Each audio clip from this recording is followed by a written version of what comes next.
Hi everyone. In this video, we will show you how to go live on TikTok. First, navigate to the TikTok app on your mobile phone. Now tap the plus icon and find the live option here. Then go back and select the profile tab at the bottom. Next, tap the three bars icon in the top right corner.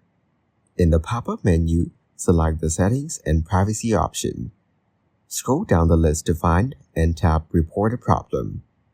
From this section, tap the Hosting Live option if you're facing a problem. After that, choose How to Start a Live. It will show you some instructions on how you can start a live session. To get more help, tap Need More Help at the bottom. There, you can get further help by telling your issue.